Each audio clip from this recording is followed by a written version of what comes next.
Hello, world, and welcome to the In My Footsteps podcast. I am Christopher Setterland, coming to you from the vacation destination known as Cape Cod, Massachusetts, and this is episode 164. It's October, spooky season is upon us. We are going to kick off the podcast with a spot I visited on my morbid bucket list, the story of the Bloody Pit, also known as the Hoosac Tunnel.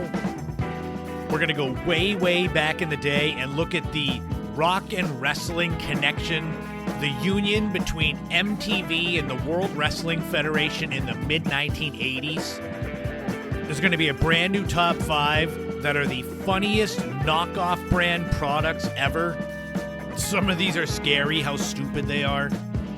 And there'll be a brand new This Week in History and Time Capsule looking back at the premiere of the iconic horror movie Night of the Living Dead. All of that is coming up right now on episode 164 of the In My Footsteps podcast.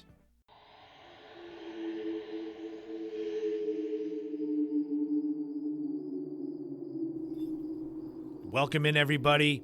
Please don't be scared. It's spooky season. We're all safe. We're just listening to a podcast. Does everyone have their Halloween decorations up? Do you have your own pumpkins carved? I am likely getting my pumpkin probably this week when the podcast goes live. I get these little pie pumpkins. They're like the size of a softball with a little stem on it. And I don't know if pumpkins just survive this long, or maybe I have the magic touch, but I'll tell you, if I get this pumpkin this week, it will likely still be alive when it's close to summertime next year. Last year I got my pumpkin in the middle of October, and the thing was still going strong in early June. Finally, at that point, I was kind of like, okay, we've run our course with Halloween. It's time to destroy this pumpkin, which is what I did. I brought it to a local recreation area. They had a basketball court, and I filmed myself slam dunking the pumpkin on the asphalt. Those were some good times.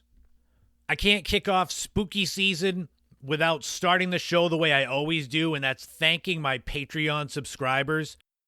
Laurie, Mary Lou, Ashley, Kevin, Marguerite, Leo, thank you all so much for being my backers, helping me keep this podcast going, my content going, YouTube, the Initial Impressions 2.0 blog. I'm celebrating 1 year of being on Patreon now. I've got so much content up there, bonus podcast episodes for subscribers, early access to YouTube videos, to the main show, and to blogs, but also a growing collection of stuff on the free tier. For those of you that might not be able to pay the $5 a month to support me, but want to check out what I do over there. A major way that you can support the podcast without spending any money is by listening to the show, sharing it, rating, reviewing. September, again, was my best month ever for downloads for the podcast. It's been essentially a steady climb upward since I transitioned the podcast over to nostalgia. So it makes me feel like I made the right choice there. I'll get more into the housekeeping portion of the podcast at the end of the show, because I want to dive right into spooky season. There's going to be a lot of fun topics I covered during the month of October. And this first one, I teased a little last week when I was talking about part 2 of my 3-day northern New England road trip, that this was a place on my morbid bucket list. Some people want to go to the Grand Canyon. Some want to visit Rome or take a hot air balloon around the world. I don't know if that's on anyone's bucket list. Me, I want to visit haunted railroad tunnels, or at least one.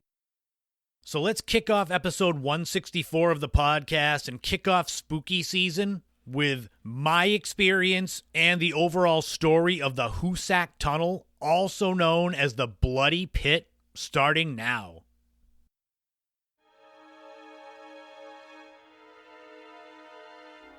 Nestled in the mountains of western Massachusetts, the Hoosac Tunnel stands as one of the most remarkable feats of 19th century engineering. Stretching nearly 5 miles through the Hoosac Mountain, the tunnel earned the nickname the Bloody Pit for the numerous tragedies that occurred during its construction. The history of the Hoosac Tunnel is not only a testament to human ingenuity, but perseverance. And it's also a tale shrouded in mystery, with many ghost stories and legends still whispered among locals today. The story of the Hoosac Tunnel began in the early 19th century, as industrialization swept through New England. By the 1840s, the growing need for efficient transportation routes across the rugged Berkshires in western Massachusetts became apparent. The region's mountainous terrain made overland travel slow and difficult, limiting the economic potential of western Massachusetts. Visionaries and engineers proposed a solution that was audacious for the time, and that was a tunnel through the Hoosac Mountain that would connect the growing industrial cities of Massachusetts, like Boston, to the Erie Canal and the rest of the western United States.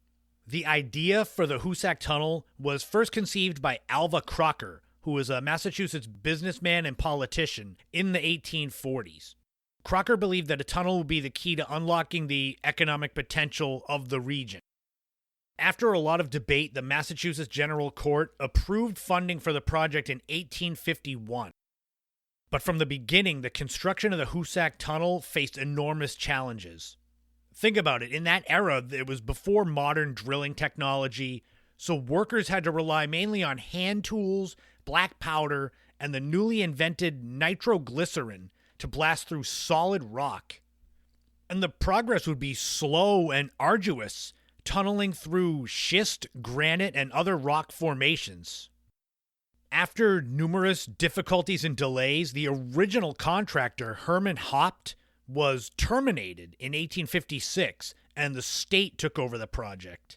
Luckily or unluckily, the project took so long to work on that in the 1860s, there had been new inventions and new technology to help make the process a little bit easier.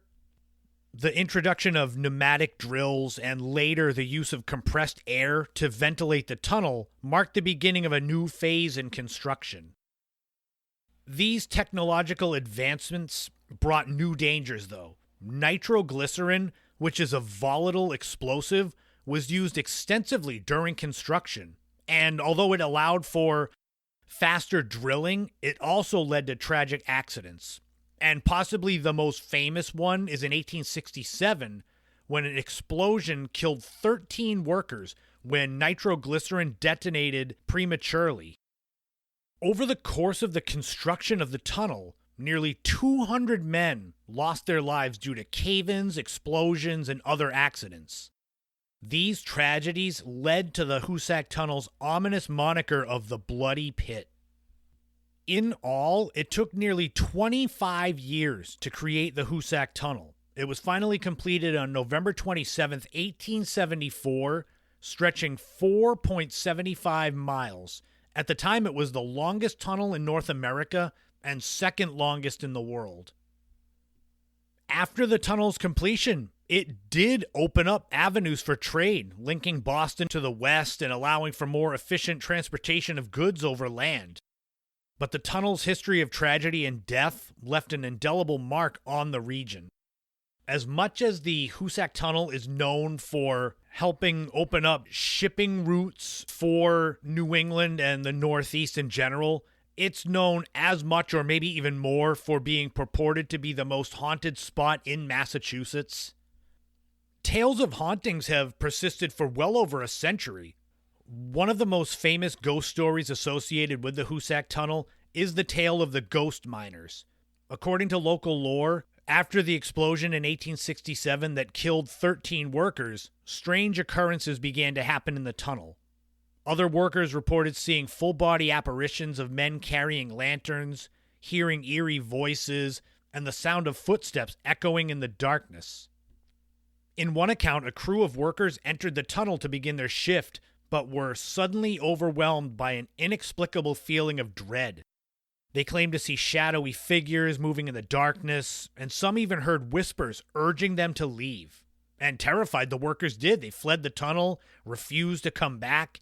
They were convinced the spirits of their deceased colleagues were now haunting the site.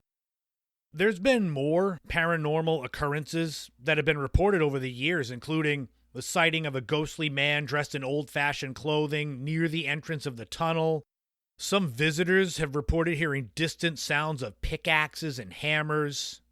In the 1970s, a paranormal investigation team explored the Hoosac Tunnel and recorded unusual electromagnetic disturbances, temperature fluctuations. And naturally, skeptics argue that the tunnel's dark and eerie atmosphere can easily play tricks on the mind. When you think about it, if you wanted to go to the dead center of the Hoosac Tunnel, you're looking at almost 2.5 miles in the complete darkness. So it would be easy to see how creepy that would be. So that's kind of a brief overview of the history of the Hoosac Tunnel and some of the hauntings. I went there a little over a month ago. As I said, it was on my morbid bucket list. To get to the Hoosac Tunnel, you drive along the Mohawk Trail. At least that's the way I did it. And if you're heading east on the Mohawk Trail, you have to take a left and drive down. It's a very, very steep decline and somewhat winding. I would not recommend trying it in the colder months just in case there's ice. I was shocked at how much of a decline it was to get down to the road that leads you to the tunnel. One thing to remember, if you go to check out the Hoosac Tunnel, it is an active railroad line. This is not an abandoned tunnel. And there's a sign that says no trespassing, but most people don't listen. I haven't heard any stories about people being arrested or hit by trains. When I got to the entrance to the tunnel, there's a little gravel parking area along the railroad tracks. And maybe 100 yards away, the railroad tracks go over Tunnel Brook. And it's another 50 to 75 feet down to the water from there. When I got there, I was shooting some video, just B-roll footage, they call it, for an eventual video about the Hoosac Tunnel. And it was awesome. The atmosphere is very much what you'd expect. It was kind of quiet, very creepy, even outside of it, especially if you go to the Hoosac Tunnel kind of knowing the story behind it. I was surprised by how many people were there. There weren't hundreds of people, but there was half a dozen. Some people were at the mouth of the tunnel, which is this imposing tunnel, kind of granite stone face with the year it was completed on it. This day that I went there, it was cloudy, it was starting to rain.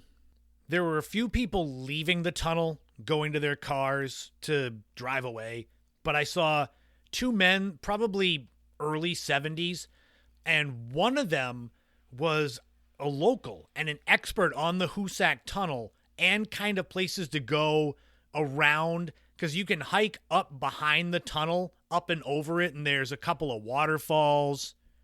I did not go up there because once it started to rain, I said, I want to go in the tunnel. I don't want to waste my time climbing over it and getting my clothes soaked. The guy that was the expert on the tunnel, he gave me some tips, and some of them were pretty ominous. Because it's an active rail line, he was telling me what to expect if I saw the light of a train coming. He said it would appear in front of you as kind of a pinhole light, and it would basically stay that size for a little while as the train slowly came up this incline from the other end. He also said if I was very deep in the tunnel and a train was coming and I didn't have the time to run out the other end, he said, don't worry, there's enough room on either side if you need to press yourself against the wall. The first thing I did was I hiked into the tunnel with just my phone. I took a few long exposure photos. I shot a video of me inside the tunnel just talking as I walked in. All right, so I'm deep in here in the Hoosac Tunnel, and it's dripping water on me, and it's an active railroad line, and it's purported to be haunted. I can't see much, but I hear a lot. Dripping and splashing.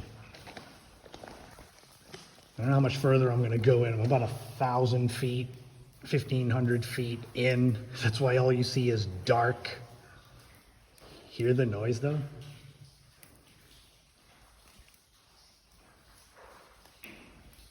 That's good. So there's that clip. I mean, you'd have to envision it in your mind. I went in total a little over 1,000 feet. Within the first 30, 40 feet of going into this tunnel, it's pretty dark. The photos I have, it's so creepy looking, the inside of this tunnel. It looks like the inside of a monster, like a throat. It's the only way I can describe it. It's not smooth sides on this tunnel. You can see that it was dug mostly by hand. I realized that I was smart enough to bring my tripod with me on this road trip that I did. So I went back out to my car, grabbed my tripod, brought my regular camera with me, and hiked my way back in. A funny part of this trip into the Hoosac Tunnel was the fact that I was doing long exposure photos with my camera. I have a remote shutter. I plug it into the side of the camera so I can open up the shutter and just let it soak up the light and do a long exposure of as long as I want. I needed my camera to focus on something, so I held my phone in front of it with the flashlight on it so the camera would focus on that light. The funny thing is, the first time that I took a long exposure photo, I had gotten the camera to focus, but I hadn't been smart enough to step back. Later on, when I was looking at my photos, the very first long exposure photo on the right side is this ghostly apparition. And when I looked closer, I realized it was my face looking at the camera. Oh man, it's so funny. At first, I'm like, oh my God, I got a picture of a ghost. And then I'm like, wait, I know that face. The water was dripping all over the place due to the rain, so it was making noise when it would land on things that weren't dirt. There was debris in there. It's not a mess. It's just there's things on the edges of the tunnels, maybe from other people that have hiked in there. So you'd get these creepy sounds, and I just remind myself it's just the water dripping. By this point, I'm the deepest I went in there, so a little over 1,000 feet if I had to guess. I set up for a long exposure photo, and this one I wanted to be long. I'm talking 2.5 minutes to really light up the tunnel. And I was smart. I was standing behind the camera, holding the remote shutter down and watching the timer tick away on the camera. And when I went to press the button again to close the shutter, the timer wouldn't stop. And I'm pressing it. I'm like, why is this not working? Then I'm pressing the actual button on my camera to try to make the shutter close. So in my mind, I'm like, oh man, there's some sort of paranormal activity. It won't let my camera shut off. Finally, I just shut the camera off manually, so I lost the photo, which sucked. Then I felt around on the camera and realized the water had dripped where I plug in the remote shutter. So it basically had disconnected the remote shutter. The camera was fine, but I ended up having to retreat because the water was dripping enough. I was like, I can't risk destroying my camera in the off chance that I get some great photo. Still, that lost 2.5 minute long exposure photo and deep in the Hoosac Tunnel, it's given me reason to go back there. My plan is to, at some point, maybe in the spring, go back with a real flashlight, maybe an umbrella for my camera, and hike a little deeper in there. Because when you get in there and it's dark, it tightens your chest up. I was all gung-ho. My mother said you should ask questions while you're recording. And then when you get back, you listen to it in your headphones and see if something answered you. I was too scared to ask questions because I was afraid I was going to get answers. All in all, it was a super fun trip. Definitely creepy at times. I got a few good photos. If you're planning on going out to Western Massachusetts to go to the Hoosac Tunnel, just be careful. That's the main thing. Remember, it's an active rail line. But also remember, the lights that you see coming at you from deep in the tunnel might not be a train. It could be lanterns from long dead construction workers. There is a reason why the Hoosac Tunnel has the nickname the Bloody Pit.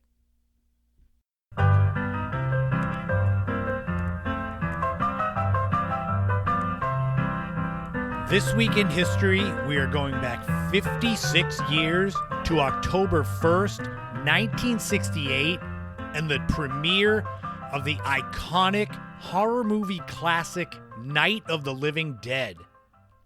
For those of you that have no idea of Night of the Living Dead, this is not only a landmark horror film, but it defined the zombie genre. Although they never call these living dead, they never call them zombies, but that's what they became. It is one of the most influential independent films of all time. Low budget, high profit, although the irony comes at the end, we'll talk about in a minute. Night of the Living Dead, to give you kind of an overview, it's set in rural Pennsylvania, where eventually 7 strangers are trapped in a farmhouse. An unexplained phenomenon causes the recently dead to rise and prey on the living. The de facto leader of the group is a man named Ben, played by Dwayne Jones, and they have to fend off an increasing number of these zombies outside while tensions rise inside. The film itself, it's in black and white. It's marked by its stark atmosphere, tense pacing, the music.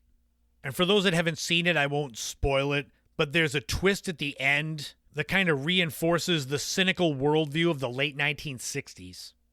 Night of the Living Dead, created by George Romero, was not the first zombie movie, but it redefined zombies. Before they were typically depicted as mindless slaves, controlled by a master, seen in movies like White Zombie from 1932. George Romero's zombies were reanimated corpses driven purely by an insatiable hunger for human flesh, and later on just brains. Basically, all zombie movies, TV shows that came after Night of the Living Dead were inspired by it. And when you talk about low-budget, independent films, Night of the Living Dead had a budget of approximately $114,000 in 1968. When adjusted for inflation, that's about $1 million. At the box office, the movie made just over $30 million, or what would equate to just over $271 million when adjusted for inflation to 2024. So it made about 270 times its budget. Initially, though, when it was released, it received mixed reviews. Some critics praised the shocking content, while others dismissed it as exploitative. There are some shocks and scares and some gore that would have been seen probably as excessive for 1968. Just the way it was filmed, it made it feel raw, disturbing, almost like it was reality that you were watching. The more you watch the movie, the more you can see the political subtext. It's a product of its times, with the Vietnam War, racial tensions, breakdown of societal norms. Night of the Living Dead itself spawned a series of sequels, most notably George Romero's Dawn of the Dead in 1978. These expand on the zombie apocalypse theme and that universe of the time. But I said there was an ironic twist here that we'd get into. That is the fact that Night of the Living Dead, the movie, is in the public domain. It's due to an error in originally titling the film. What that means is I can pause this right now and put in this famous clip from the movie. They're coming to get you, Barbara. Stop it! You're ignorant. They're coming for you, Barbara. Stop it! You're acting like a child. They're coming for you. Look, there comes one of them now. And it's public domain right there. I could just share that famous line with you. I could download the movie, put it on my computer, maybe clean it up a little using my Clipchamp video editor, and put it on my YouTube channel, and it's fine because it's not copyrighted. Isn't that insane? The movie Night of the Living Dead that gave birth to the modern zombie and modern zombie film premiered 56 years ago this week in history.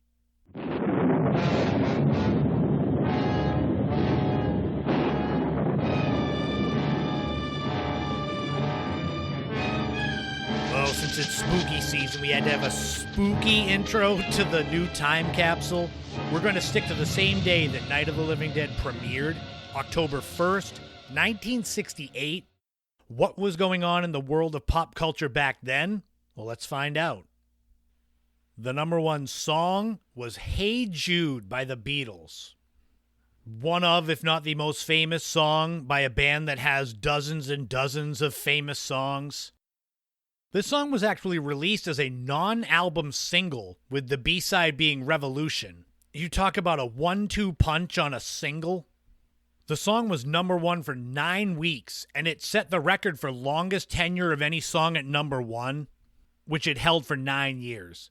This song is typically on a lot of critics' lists for greatest songs ever written. It was written by Paul McCartney for John Lennon's son Julian as his parents were going through a divorce. It's also one of the longest songs to ever go to number one, with the album cut being just over 7 minutes long. The song is also famous because it was the Beatles' first single released through their Apple Records and was basically the public launch of that record label. The number one movie was Night of the Living Dead, and you could get into the theater with a ticket costing $1.31.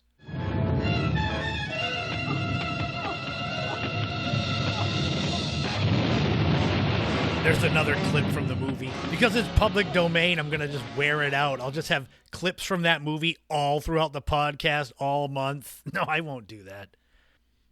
I told you all about the movie. But I'll tell you, typically every Halloween season I watch that movie. I've seen it dozens of times. If you've never seen Night of the Living Dead, I highly recommend you check it out, especially in the dark. The number one TV show was Cat Ballou. Cat Ballou is not a TV show. It is a 1965 Western comedy movie.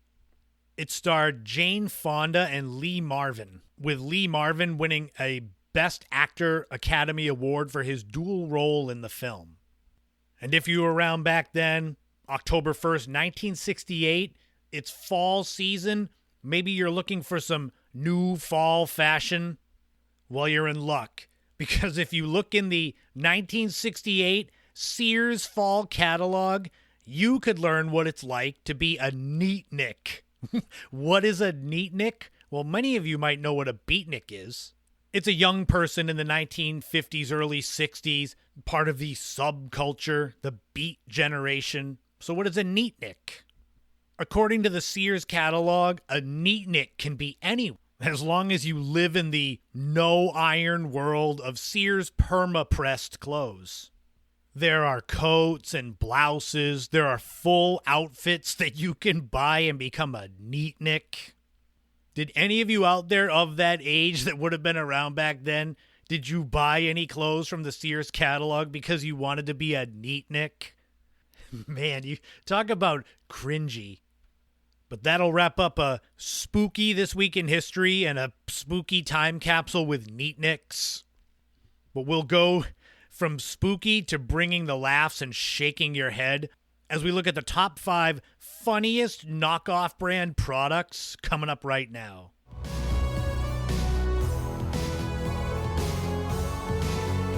Once you create a successful product, the imitators, the rip-offs, they're naturally going to follow. Some of them are good, some of them are terrible, some of them are a mix of both, and some are just funny, that you can't believe that they created these things and thought that people would choose them over the real product. Some knockoffs are actually a pretty good deal. The place where I work, at our gym, we have some regular TRX suspension trainers, but we also have the more store brand ones. They're called P3.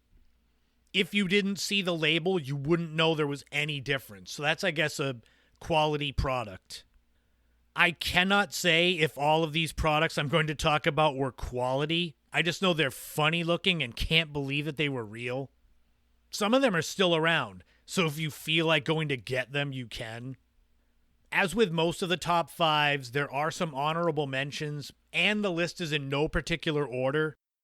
And I kind of preface this segment, so at some point I will do top 5 best knockoff brand products and top 5 worst.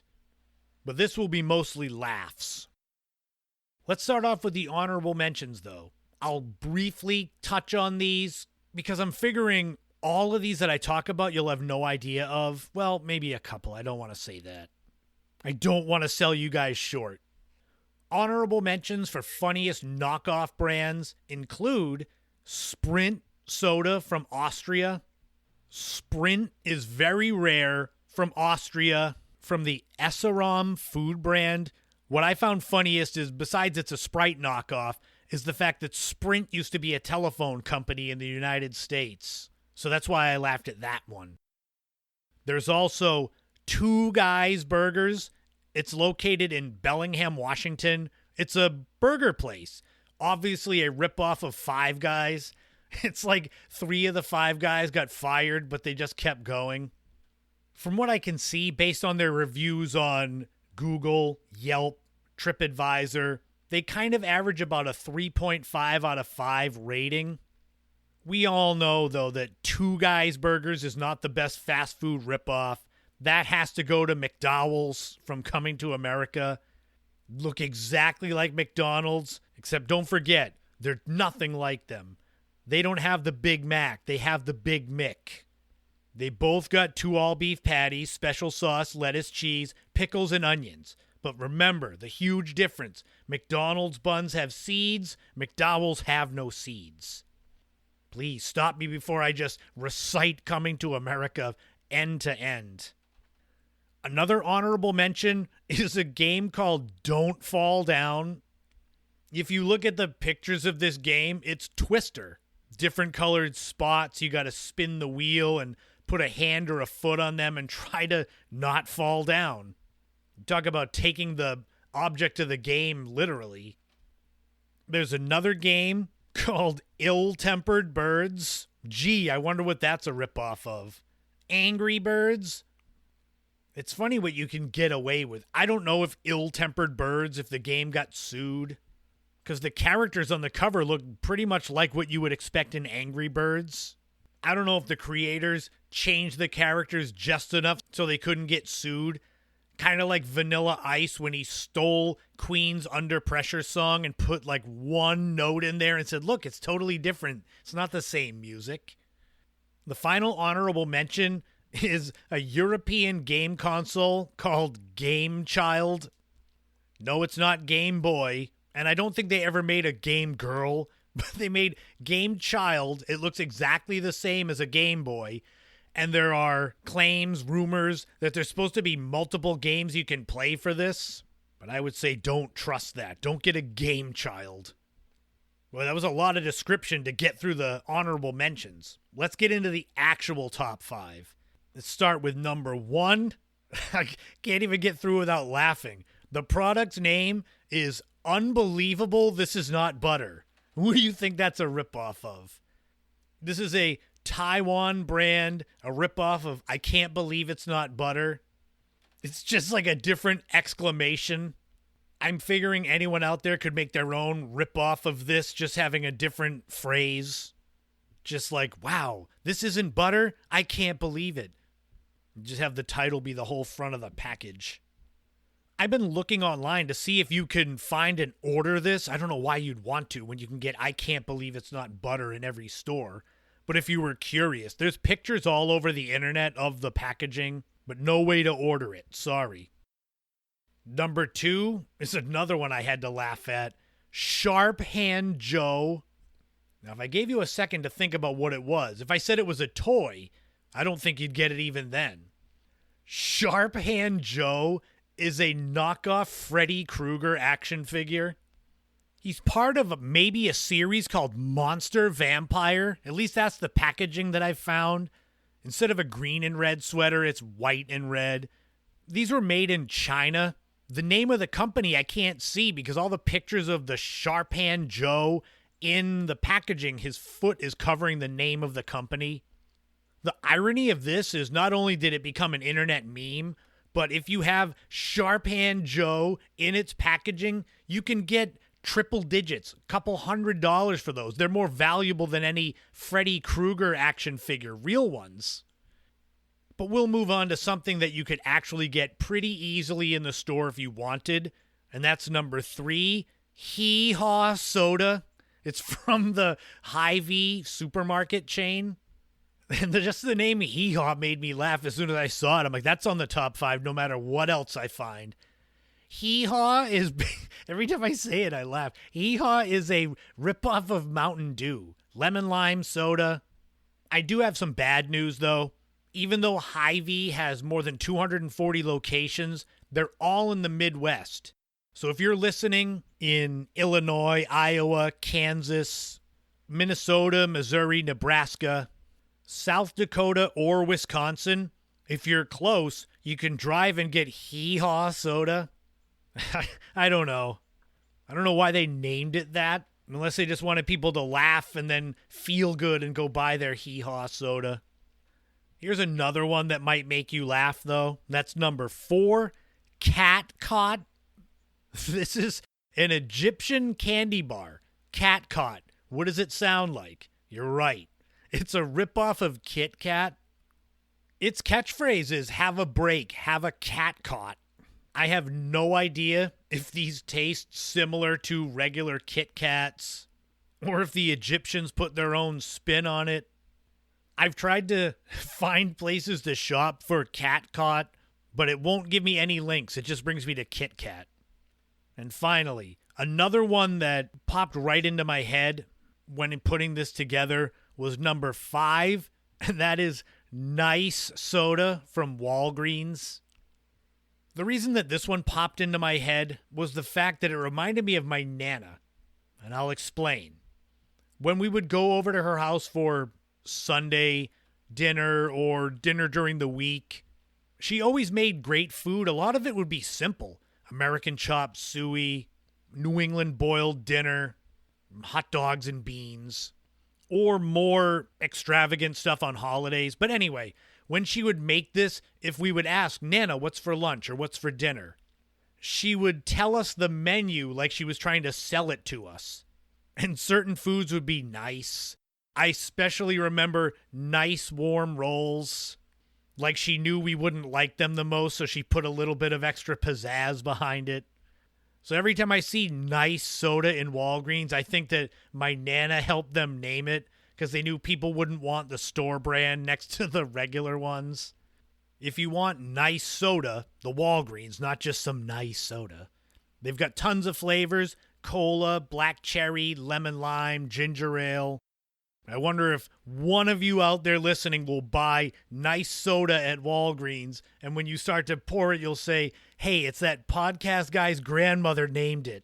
I'm going to put that out there. That wraps up the top 5 funniest knockoff brand products. Had you heard of any of these? I would think that the sodas may be the ones that you would have heard of, especially Hee Haw soda. I literally couldn't get through this segment without laughing every time I say it. So there, go get Meta and buy Hee Haw soda and then watch reruns of the Hee Haw TV show. I don't know why, just do it.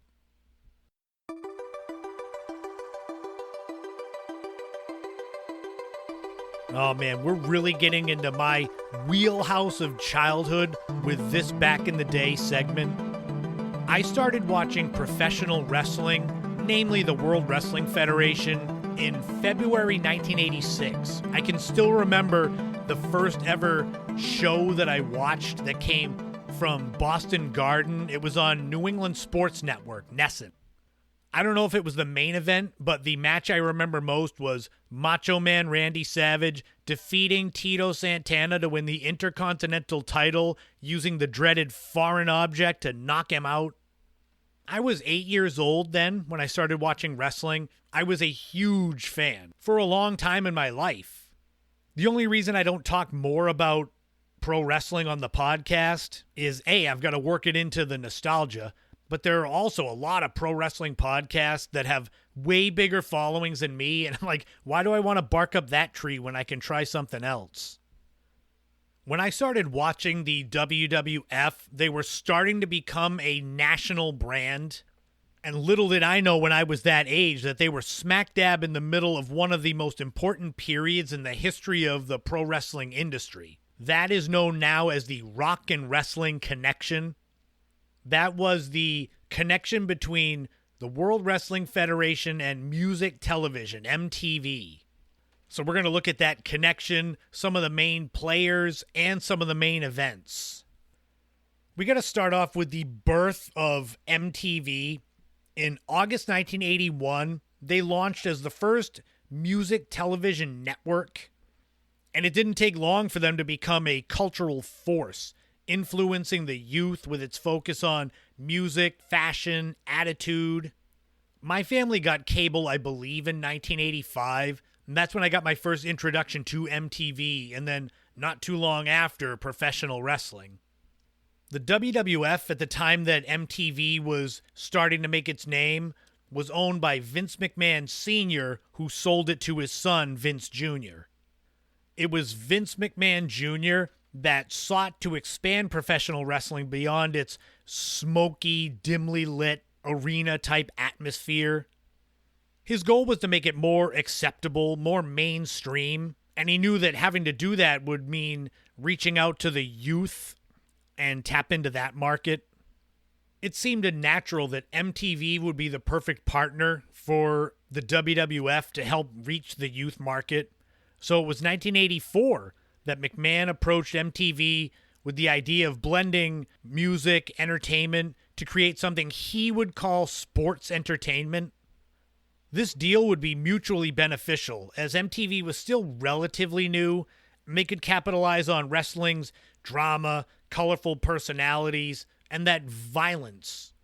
Because even though it's scripted and somewhat choreographed, these guys still get hurt, like really hurt. The level of pro wrestlers to this day that end up with fused necks and backs and dozens of surgeries, it's unbelievable. McMahon was naturally the key player in this collaboration. There were several other major ones, though.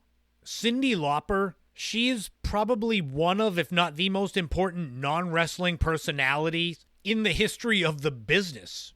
Because think of it. She was a pop music superstar. Her debut album, She's So Unusual, with Girls Just Want to Have Fun, among several other big hits, it made her a major star in 1983. It was that Girls Just Want to Have Fun video that sort of was the catalyst for all of this, because professional wrestling manager Captain Lou Albano was in the video and played her father. And the two of them got along well, Cyndi Lauper and Lou Albano. And that led to her becoming involved in kind of the kickoff for all of this. It was in the spring of 1984 that Rowdy Roddy Piper, who hosted a talk show segment called Piper's Pit, was trying to get Cyndi Lauper to be on the show.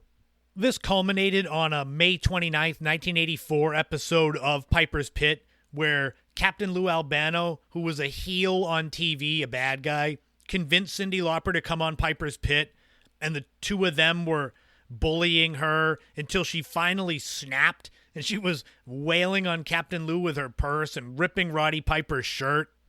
This incident here led to Roddy Piper going to Cyndi Lauper's recording studio and harassing her. The first major MTV WWF connected event was the Brawl to End It All, and that aired live on July 23rd, 1984. The main event was a women's world title match between Cyndi Lauper's protege, Wendy Richter, and the Fabulous Moolah, who would be managed by Captain Lou Albano. The Fabulous Moolah had been women's world champion for almost 30 years at this time, and so Wendy Richter defeating her, and that image of her, a wrestling star with one of the biggest pop stars in the world, Cyndi Lauper, that did tons for the popularity of the WWF. The event did big ratings. More than 9 million people tuned in. It made it one of the most watched shows in MTV's history at the time. This all led next to an infamous event where in December 1984, Roddy Piper interrupted a award ceremony featuring Cyndi Lauper and now a babyface Captain Lou Albano, and this was at Madison Square Garden. And Piper comes out, takes this gold record that was in a frame and smashes it over Captain Lou's head. And then it got crazy because Cyndi Lauper went after Piper and he kicked at her, so she was hanging onto his leg and she went flying. Then her manager, David Wolf, came at Roddy Piper and he power slammed him. Those that didn't watch wrestling at that point in time, you have no idea how hated Roddy Piper was. He was one of those stereotypical wrestlers. They tell the stories about getting stabbed or shot. He would cause riots when he was a heel. But at the end of this segment, Hulk Hogan comes out to save the day. And he's the other massive part of this MTV WWF connection. Hogan had become a star a few years earlier in another wrestling promotion called the AWA, American Wrestling Association, from Minnesota.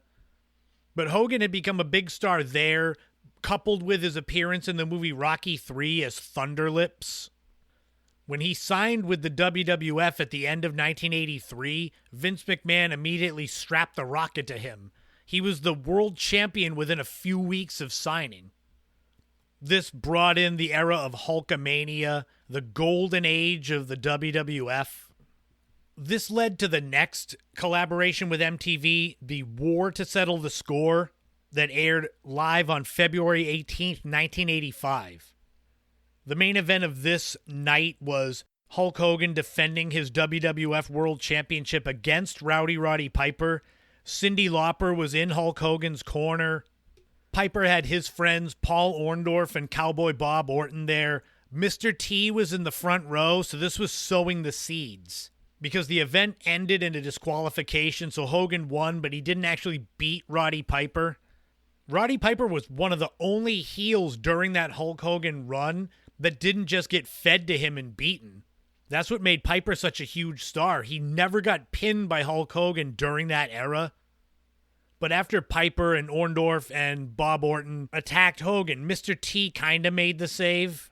And this was another one where Cyndi Lauper kind of got involved. But what it led to was WrestleMania 1. This was March 31st, 1985, the first super card really in the WWF. The main event was Hogan and Mr. T teaming up against Roddy Piper and Paul Orndorff. There was loads of promotion on MTV leading up to it, with Hulk Hogan and Mr. T being on MTV shows, hosting Saturday Night Live.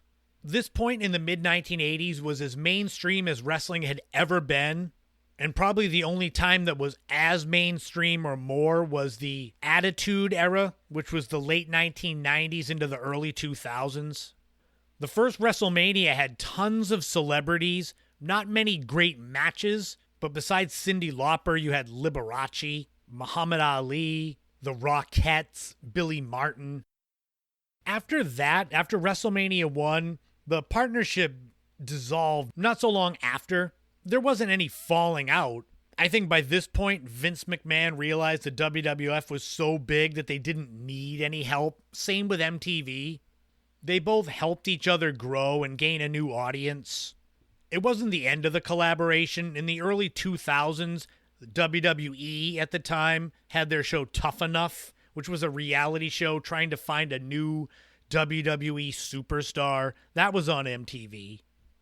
That kind of crossover period for the WWF, it led to Hulk Hogan's Rockin' Wrestling cartoon.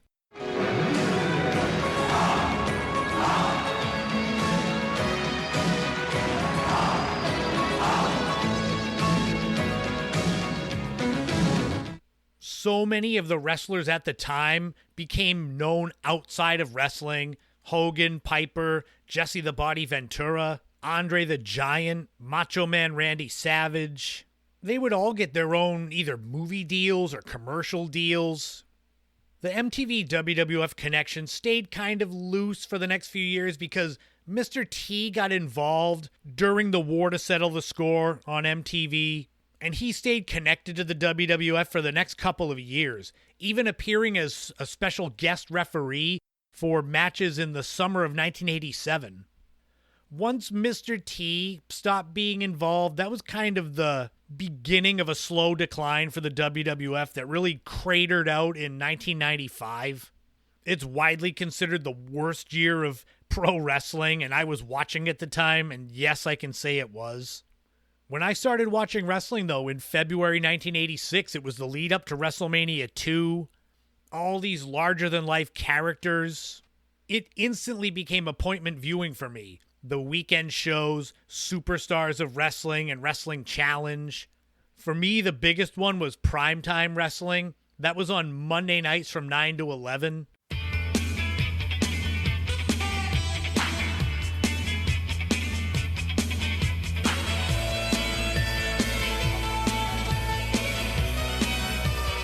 Gorilla Monsoon and Bobby the Brain Heenan would host the show in a studio and pitch to matches from all around the country. That was my reward that I got for doing well in school. My mother would let me stay up and watch primetime wrestling. As we go forward on the podcast with so much nostalgia, I'll be doing more dives into pro wrestling because I know a lot of you enjoy it or did as a kid. But when it comes to nostalgia, there is so much out there. There's an ocean of fun stuff. I've got so much to choose from. Did you watch wrestling in the mid-1980s, in the 80s at all? Did you watch any of the shows that were connected with MTV? Or remember seeing pro wrestlers on MTV shows, especially Hulk Hogan? He was everywhere. I'd check out one of those early MTV collaborations, even if you aren't a pro wrestling fan, to see the atmosphere and just how big pro wrestling was then. Like I said, it's definitely the wheelhouse of my childhood. But until next time, thank you all for tuning into episode 164 of the In My Footsteps podcast. If it's your first time here, I got a huge back catalog of episodes, tons of videos on YouTube. Some of them are video versions of segments from the podcast. I'm all over social media, so go follow me. I'm always promoting the show, promoting all my content there. I'm now doing my weekly wrap-up video podcast. I bought the equipment to do that, so I'm fiddling with that. Check on YouTube, see if you like my wackiness. It's my Initial Impressions 2.0 blog. That's the weekly wackiness of my everyday life. Just in video form with me as the talking head, but also some photos and videos and randomness from the week. Next week, I'll be back with episode 165. It'll be more spooky season as I look at notorious serial killer Haddon Clark, who I have a big connection to thanks to my work on the Searching for the Lady of the Dunes book based around Frank Durant's documentary. Next week, there will also be a story that I've held on to for quite a while to share. I had to do it during spooky season, and that is the brief time in the late 1980s that my siblings and I had a pet bat. So you have to hear it to believe it. So all of that will be next week, episode 165. If you like what I do and want to support the podcast, $5 a month over on Patreon gets you access to bonus podcast episodes, early access to YouTube videos, the main podcast. If you want to do single-time donations, you can buy me a coffee. You can go through PayPal. You can go through Venmo. But mainly the best way to help the show is honestly by sharing it, telling others about it. The more eyes I get on the show, the videos, the more downloads and views, the more it helps me to be able to actually monetize these shows. I've said I don't need to make millions of dollars on my content. I know that's not realistic, but to have it be at least a supplemental income would be so cool because I love doing this stuff. I know some of you do that, and I thank you so much. I know not all of my listeners are from New England. I see the analytics, but I know a lot of you are Boston, New York. That's actually 2 of my top 5 cities that listen to the podcast the most. But I appreciate all of you that make this appointment listening and that tell others, check out my content. Because I'm going to keep pumping it out. Like I said a few minutes ago, there's kind of an endless ocean of nostalgia stuff that I can find. I get random ideas. I put a note in my phone and then I put it on my computer. I've got several Word documents filled with ideas. That's how I do my setups for the podcast. I go through these documents and I'm like, what would be fun to talk about with the listeners? And that's where I come up with the MTV WWF Rock and Wrestling connection.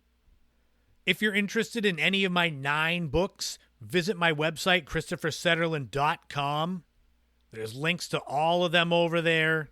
3 weeks from when this podcast goes live, October 23rd at 2 p.m., I'll be speaking at the Eldridge Library in Chatham about my Searching for the Lady of the Dunes book. I'll have copies of that book. I'll have copies of several other books if you're looking for holiday gifts, because it's coming up. A month from now, my birthday is coming up, and as I get here into my later 40s, Every year at this time, and a lot more of the year, I get very wistful about the old days and remembering people that were and are important to me still, or those that have been important but faded away, or those that are no longer with us. And it always makes me think, and I want to share with you, just if you're thinking of someone, reach out, because you never know. Everybody that you know in your life and everyone that you have known, there will be a last time that you see them, and you typically don't know when that is. It can be kind of an overwhelmingly sad feeling. Sometimes that's how I feel, knowing that at some point I am not going to see loved ones again. But it also makes you appreciate them while they're here. I'm not saying pause this podcast and go spend 6 hours texting and calling everyone you know. But if there's someone on your mind, just reach out. Any little thing can mean the world to someone. And remember, in this life, don't walk in anyone else's footsteps. Create your own path and enjoy every moment you can on this journey we call life, because you never know what tomorrow brings. Thank you all for tuning in to episode 164. This has been the In My Footsteps podcast. I am Christopher Setterlin. You already knew that. I'll talk to you all again soon.